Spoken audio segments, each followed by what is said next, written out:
আপনি নগদ প্রাপ্তির কথা বললেন, ভাই এই সমস্ত প্রশ্ন করবেন না, আমরা খুব বিব্রত বোধ করি। এখানে উনি ভিক্ষার জন্য নিয়ে যান নাই। বাংলাদেশের পররাষ্ট্রমন্ত্রী একবার রীতিমতো সাংবাদিকদেরকে একদম ইচ্ছা মতো দিছে, একদম চরম লাগছে ভাই। ভিক্ষার জন্য বাংলাদেশের প্রধানমন্ত্রী তারেক রহমান যায় নাই চীন মালয়েশিয়াতে। ভিক্ষার জন্য কি আছে ভাই? ভিক্ষা কেন নিতে হবে? নগদ প্রাপ্তি কেন পেতে হবে? একদম চমৎকার কথা বলছে বাংলাদেশের পররাষ্ট্রমন্ত্রী। Thanks a lot brother and uncle. আপনি যে কথাটা বলছেন চমৎকার, দুর্দান্ত। প্রধানমন্ত্রীর সাথে ভিক্ষা যেতে মানে ভিক্ষা দেন, এই যে কাগজে কলম নিয়ে চুক্তি করেন। সাংবাদিকদের আসলে গাঁজাগুড়ি কথাবার্তার কারণে বাংলাদেশের নাম ক্ষুণ্ণ হয়। হ্যালো এভরিওয়ান, আসসালামু আলাইকুম। শিমুল আছি আপনাদের সঙ্গে। চায়না সফর থেকে, মালয়েশিয়া সফর থেকে মাননীয় প্রধানমন্ত্রী জনাব তারেক রহমান দেশে ফিরেছেন। ঠিক তার পররাষ্ট্রমন্ত্রী কিন্তু সাংবাদিক সভা তথা প্রেস মিট করে নিয়েছেন। ওখানে অনেক রকমের বড় ভাইয়েরা অনেক রকমের অদ্ভুত মার্কা উইয়ার্ড প্রশ্ন করেছে এবং কি রীতিমতো জন্য জোড়ায় টাচ করে বাড়ি মারলেন আমাদের বাংলাদেশের গর্বিত প্রধানমন্ত্রী, সরি পররাষ্ট্রমন্ত্রী, গর্বিত পররাষ্ট্রমন্ত্রী। এবং কি শুধু গর্বিত পররাষ্ট্রমন্ত্রী নয়, জাতিসংঘের কোন একটা ইয়ের জন্য এশিয়া মহাসচিব হয়ে গেছেন, চেয়ারম্যান হয়ে গেছেন, প্রেসিডেন্ট হয়ে গেছেন। তাকে প্রশ্ন করা হয়েছে যে বাংলাদেশের প্রাপ্তি আসলে কি। আরে ভাই, সবসময় কি প্রধানমন্ত্রীরা ভিক্ষার জন্য যায় যে আমার দেশ না খেয়ে আছে, আমাকে দাও, হ্যান করো ত্যান করো? বাংলাদেশ কি আসলে না খেয়ে আছে? বাংলাদেশ কি আসলে তো গরিব দেশ? বাংলাদেশে পরিপূর্ণ পরিপূর্ণ একদম টকবকে বাংলাদেশ, সবুজ শ্যামল সুন্দর বাংলাদেশ।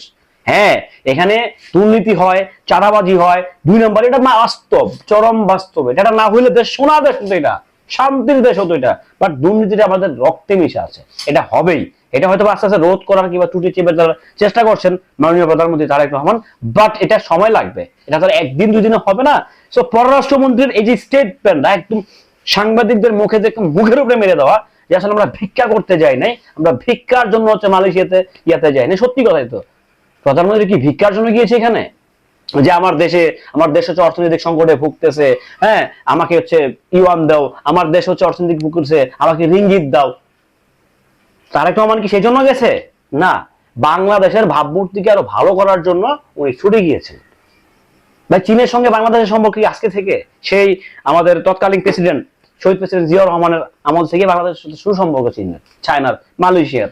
সো সেই বন্ধুত্ব কৌশলী বিনিময় করতে গেছে। ভাই কি আনলেন দেশের জন্য? কি আনা গেল দেশের জন্য? ঘোড়ার ডিম লইছে, খুশি? ঘোড়ার ডিমটা খুঁজে লইছে।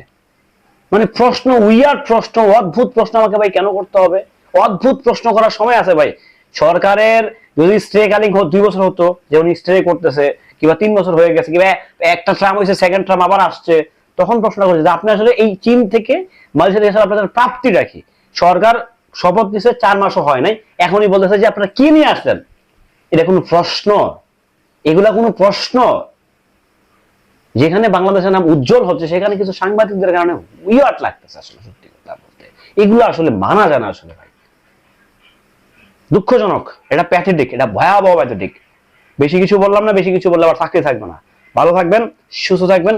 তীব্র গরমে মাথা দিয়ে কিন্তু ঘাম পড়ছে, তারপরে কিন্তু আপনাদের জন্য ভালোবাসা দিয়ে যাচ্ছে। কারেন্ট নাই ভাই, ইউপিএস চলছে।